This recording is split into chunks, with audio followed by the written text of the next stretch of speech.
All right, auto abort. Yeah, the bird will soar. One F4 crushing. One F4 crushing. Striking fear in my opponent's hearts. Absolutely striking fear in my opponent's hearts. All right, we get another bird. Let's see. If this person auto aborts, I mean, boy, that's saying something. Good game. That's right. That's right. Good game. Gives you something to talk about. Very good. Get on to bar.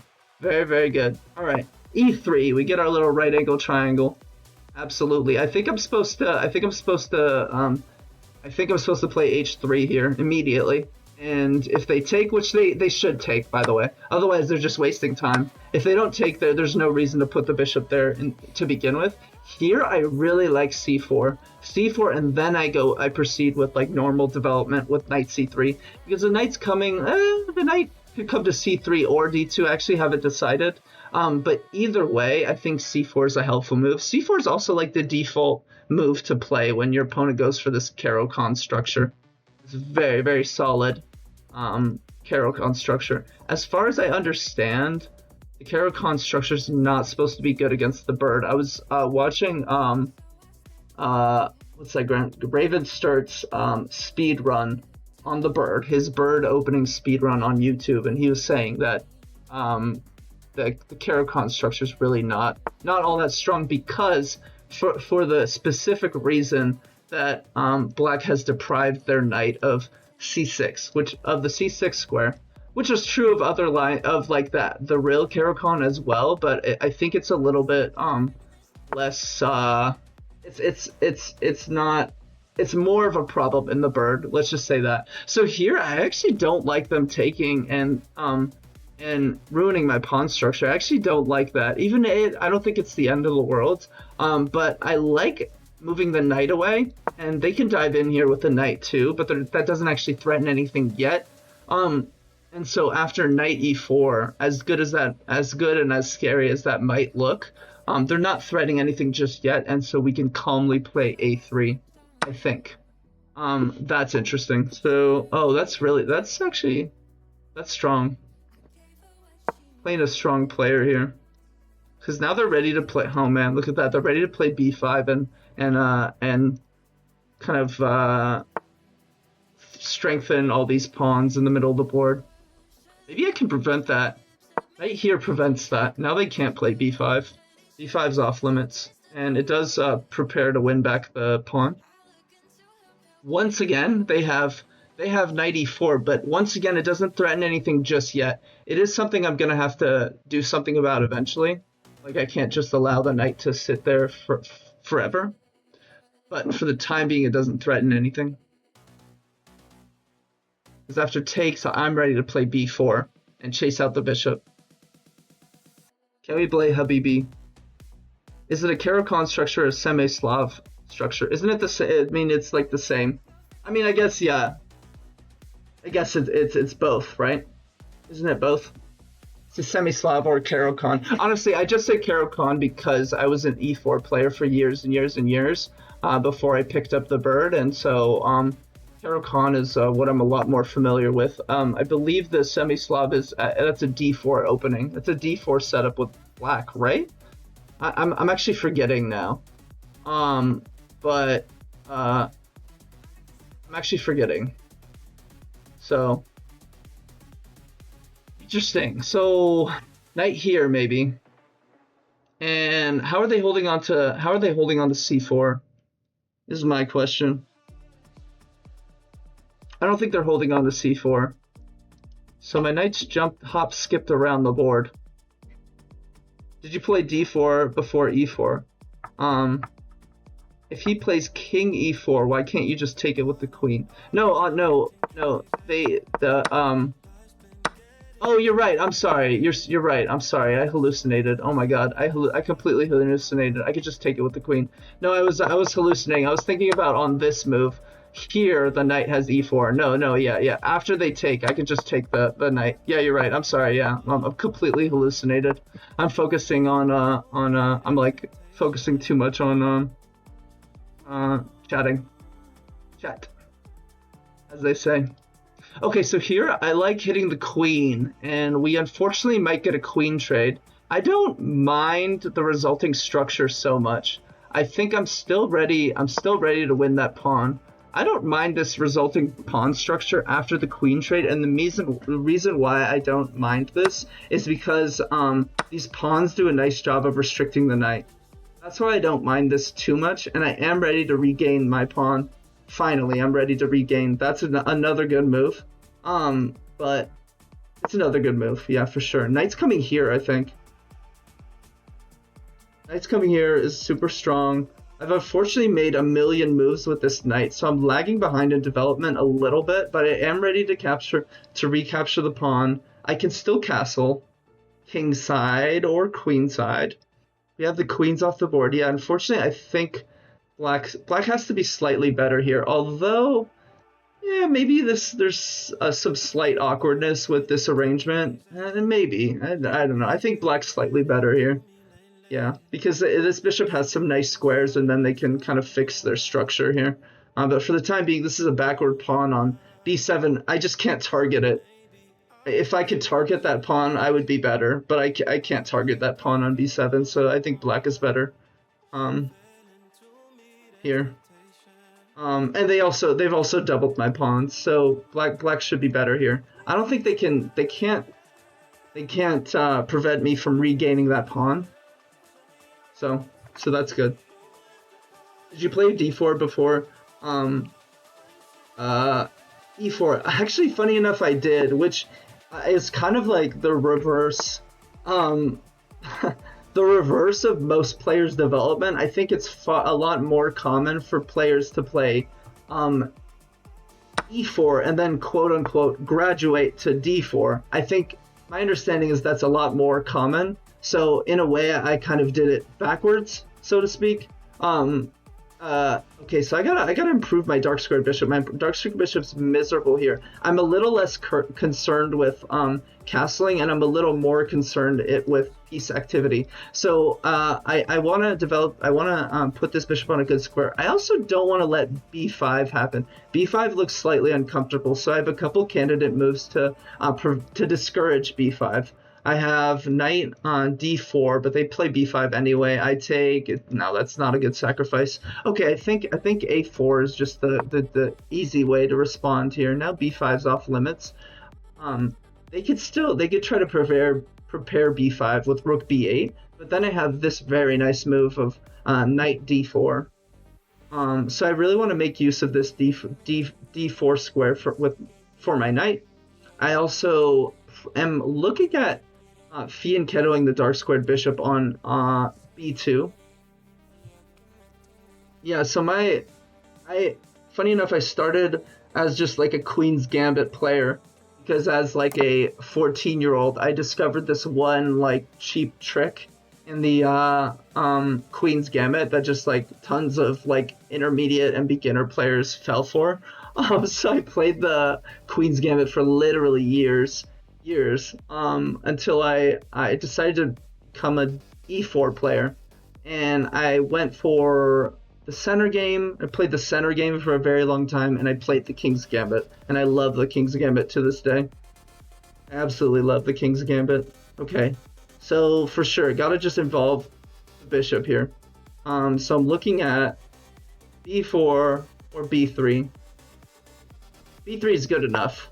It's not great, but it's good enough for now. And it does allow me to stick the knight here on d4. I can also put a pawn there. I don't think there's anything wrong with getting the pawn there. Okay, so another slightly awkward move from my opponent, but it's not a bad one. It really is just like slightly awkward. Because it doesn't have I guess the knight's coming here. I think that's the idea. That's the only move that makes sense. Like the knight's coming here. So that actually makes some sense. Otherwise this move is just bad. Yeah. That's the only thing that makes that move make any sense. Knight to d5. Now instead of fianchettoing the bishop, I like putting it on a3. Just hitting the rook. And now I like knight d4. I like castling queenside. I like rook g1.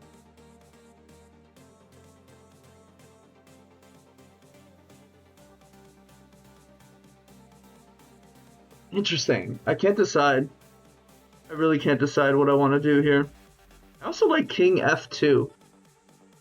After king f2, my king is like kind of close to the center. I don't like that it's somewhat susceptible to attack after the bishop repositions to b6. I don't like that it's kind of in the firing range, so to speak. I actually, weirdly enough, I think castle's queenside is the safest option. And my king's not terribly far away from the center in this position. They might try to stick their rooks and kind of eye my king from afar.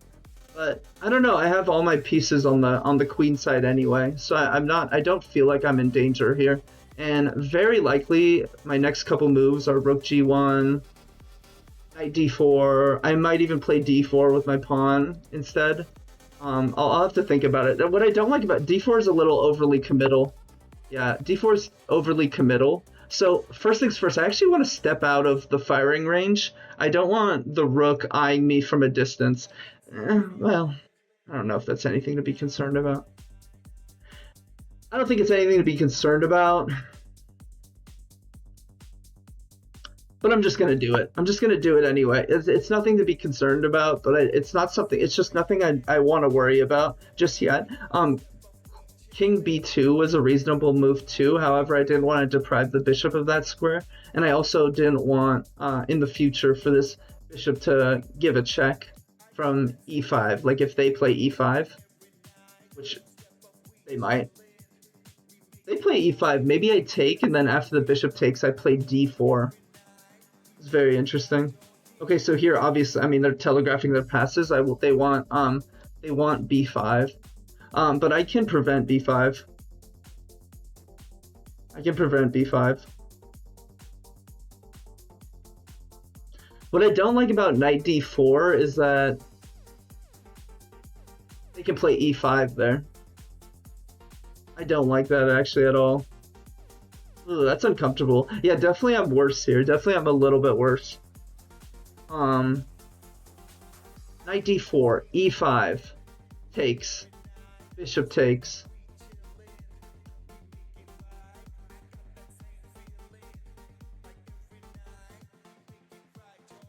Then maybe I have this move knight f5. That looks alright. I have knight f5 in the end. After e5, I have knight f5 in the end. That looks alright. Because my knight's getting active there, and from f5, maybe the rook comes to g1, and I can start making some threats. Yeah, black's better. Black's better. I misplayed this. Yeah. Thanks for the advertising, Taco. I love that. In the Queen's Gambit accepted. Yeah, it's in the King's Gambit accepted. A bird player loving the King's Gambit isn't a huge shot. You know, it's funny that you say that, Get On to Bar, because one of the reasons that I was first attracted to the bird is I assumed, incorrectly, that the bird was going to be very similar to the King's Gambit. And in fact, I've been shocked. The bird is a surprisingly positional opening. I've been really, really surprised by that, because I thought, well, clearly, white weakens their king side early on in the game with f4. It must be somewhat similar to the King's Gambit. And in some cases, very rare cases, they can transpose. In the Fromm's Gambit, for example, when black tries to gambit against the bird, white has the option of transposing into the King's Gambit.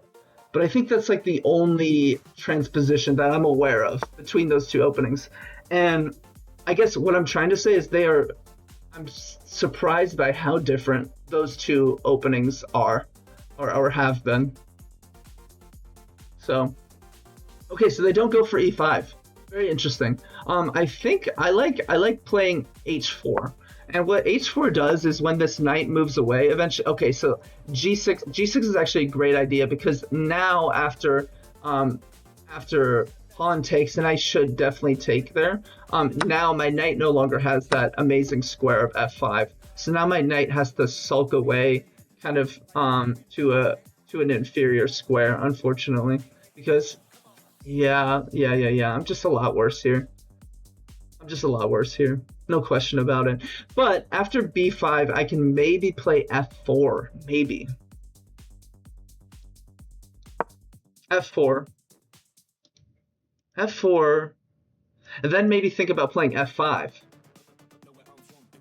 Or f4 and then installing my knight on the same square. That's interesting. So after b5, f4. No, I have to take there first. Now f4. Bishop repositioned. Now my knight comes back to d4. And I can play f5 in the future. And in fact, I very likely will want to play f5. But for the time being, let's get the knight to a good square. They can shut out my bishop. I don't fear this. I don't fear that at all. I don't fear that move. I can't explain why, but I don't. It just doesn't seem scary to me. Because after... Maybe I should be scared. I don't know. I can't decide. I can't figure out why I don't care about that move. So maybe I should care about it. Right here.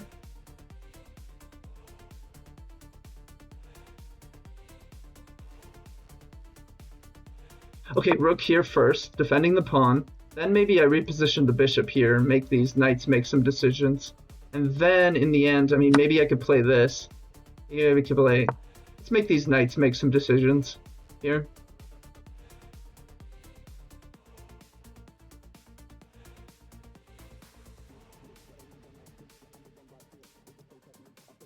Okay. Alright, got an interesting position. I've lost a pawn. They have passers on the h-file, so black should be winning. They have connected passers on the h-file. Black's winning. But you know what? It's an interesting game. There's plenty of opportunities for mistakes. So I'm just gonna give my opponent opportunities to make mistakes. Is my entire goal here. Is just give my opponent the rope to hang themselves. I see some tempting moves that are bad, like that one. That's a bad move, I think, if I've calculated this correctly. Because I'm gonna give a check. Because I'm gonna give a check here and win an exchange, if not more. And I'm up on time.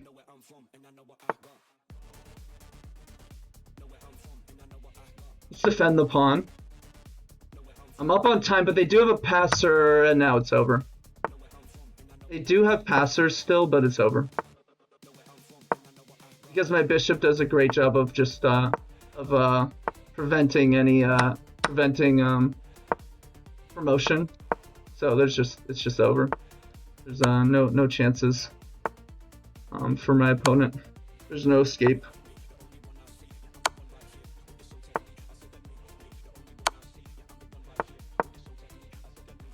It's over. Oh, okay, sneaky. Sneaky. Sneaky.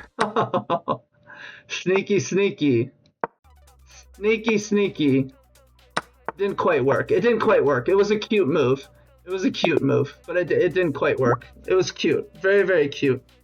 But it didn't quite work.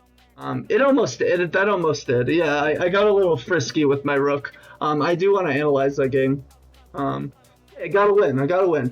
Started the stream off with two honestly really rough performances, and that was a nice win, even if my accuracy wasn't that high. 78% is not great. Oh, let me switch to the game analysis mode. 78% is not great, but you know, whatever. It's also not terrible. I've had a lot worse. You gotta accept. Sorry, I was too. You gotta accept with f takes e5 though. More in the spirit of the bird. F takes e5. Yeah, I do accept the Fromm's Gambit. I absolutely accept the Fromm's Gambit when I play it. Yeah, absolutely. All right, c6. So I think they just. So I'm convinced that players do this. That do this with c6. They're Caro-Kann players, or as Get On to Bar suggested, maybe they're Semi-Slav players, and they just really like these solid pawn structures like this. And so they go for a similar structure against the bird. It's not a bad opening it's not a bad strategy if you're familiar with a particular pawn structure. And here I'm fairly sure I'm supposed to immediately play h3 and make the bishop make some decisions. I think c4 must also be strong here. C4 is also good. Apparently neither of those is the best move. Bishop e2 is the best move. Come on, that's just weak. Breaking the pin. I don't love this. I mean, yeah, sure, okay. After we harass the bishop, then my bishop gets a good square on f3. I don't know about that. Anyway, I made the bishop make a decision. My queen finds a good square on f3.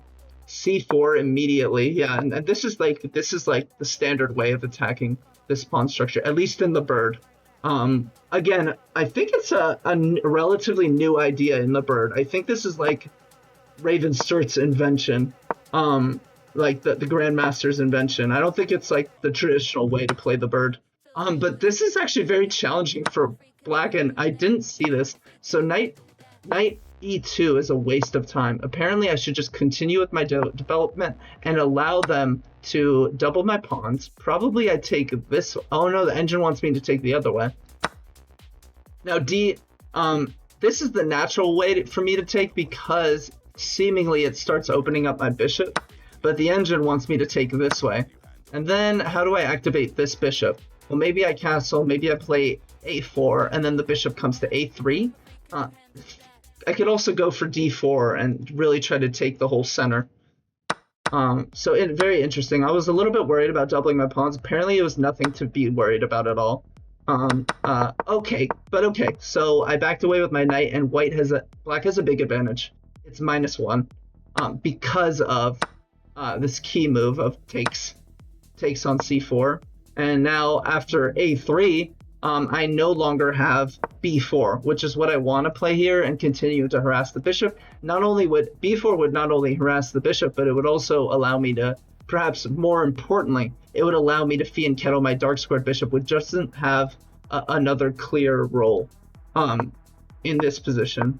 And again, making way too many moves with my knight. I moved the same knight like 5 times. I mean, what the heck is this? Look at this. Knight c2. They just kept hitting my knight, and my knight just kept bouncing around. And I'm surprised to see that black only has the slightest of edges in this position. It's like -0.2. The slightest of edges. After I recapture the pawn. Because we just have a relatively equal endgame.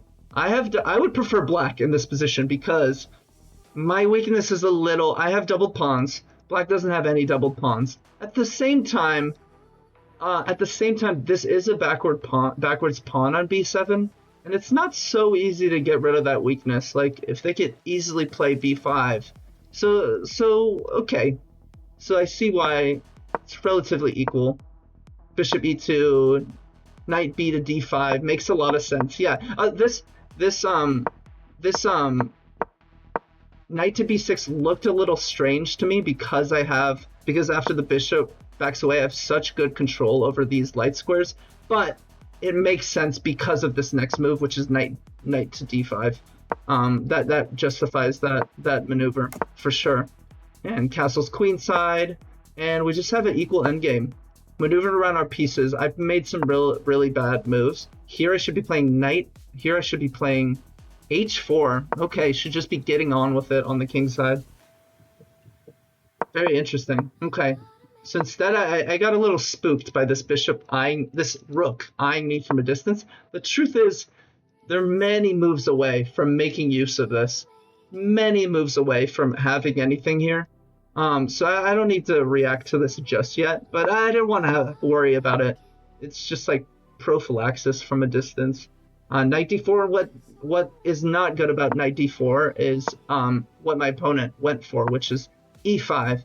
e5 looks great to me. I'm shocked to see that's a bad move, because after bishop takes, they're threatening to double my pawns, and that would be disastrous if I just allow them to double my pawn. Oh, but I have bishop here, bishop to b2, and white has an edge.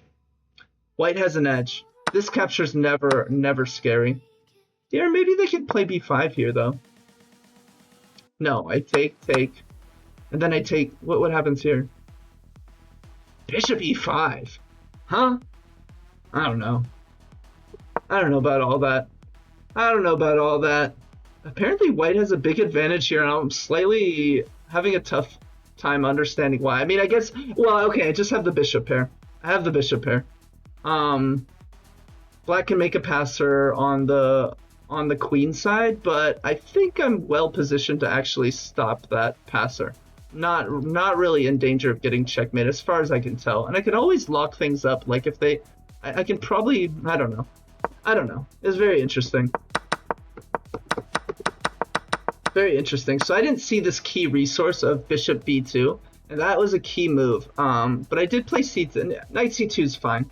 Knight c2 is fine. After f4, this was starting to look good for me. After f4, this looked good because now my knight has d4, and this knight's really strong from d4. They pushed b4. Yeah, I was not scared of this move at all. I couldn't really explain why. I just thought that it was a little committal, and after my bishop blocks away, it feels like I'm gonna have an easy time like blockading these pawns somehow. It feels like my bishop has this a5 square where it can easily blockade. Like if, for example, if they push a4 right away, I take, they can try to attack, but I can defend.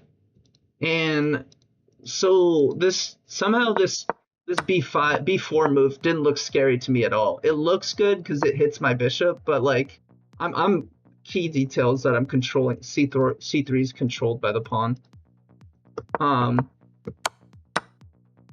We got some trades, and I defended d2, which looked all right to me. Apparently that's not the way to play. Knight f3. Knight f3. Oh, look at this. Knight f3, and I'm just defending these two pawns. And maybe I'm ready to play d3, maybe?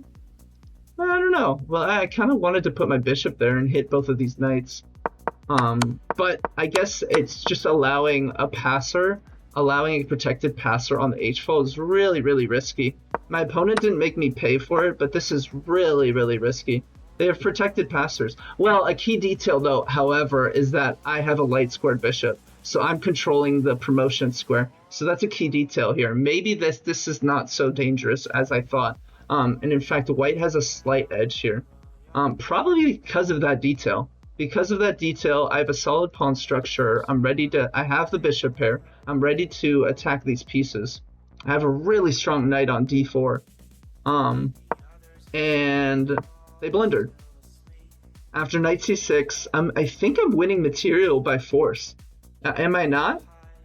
Oh no, I'm not. I'm sorry. What am I saying? No. After this move, I'm winning material by force. d3 was one way to do it. Apparently, I could have taken here also. Wait, what? No, the engine wants me to take on f6. No, the engine wants me to take on a5. Really? Wait, what's going on? No. The engine wants me to take on... Bishop takes f6. What? Dude, I can't read the notation right now. d3, bishop takes f6. Bishop takes f6. Okay, yeah. I'm losing my mind. Oh, okay. So this was the better way to execute this tactic. Obviously, the key detail here is that my bishop's eyeing the rook from afar. So I saw that, and I thought that the best way to take advantage of that was d3. And d3 does, in fact, win material, but it only wins an exchange. So apparently after rook takes f6, I'm winning a little bit more than that. Yeah, look at that. I'm just winning a full rook. Or no, it still just wins an exchange. I don't know why that's so much better. Oh, I can Desperado sack the knight still. All right, whatever. I won material. After d3, I'm winning material. After rook a8, d3, I'm winning material. Takes, knight check, and I'm winning material, and the game is over. So slightly inaccurate, but the game is over. Who cares? And I mean, it's just this bishop is such an important piece in defending the promotion squares, just keeping these pawns at bay. Like this bishop is the hero of my position. I mean, obviously having the rook, winning the exchange is huge, but having a light squared bishop that defends h1 and is able to blockade these pawns is, I mean, it's what it's what prevented any chances for my opponent in the endgame. Because I can just plot my bishop here on h3, and this perfectly illustrates why bishops are better than knights in the endgame. Yeah, this is like this is textbook blockading with the bishop. I mean, these pawns are literally frozen, and the best part is the king doesn't. There's no. How does the king get to my bishop? How does the king even get in and get to my bishop? So it's over. I don't know why I was having so much trouble reading the notation there. I was like losing my mind. I like forgot which. Okay, this is a cheeky little move from my opponent. They made this observation. So after the rook comes to d7 and gives this check, it's a bit risky, right? Because after h3, I can't. Well, I guess I could just take there. No, I'm sorry. I could just take there, and I'm still defending the rook. Okay, I could just take there. I'm still defending the rook. Yeah, okay, so it wasn't all that good. But this was the idea. Block the rook and then hopefully promote, but it's too late. It's too little too late.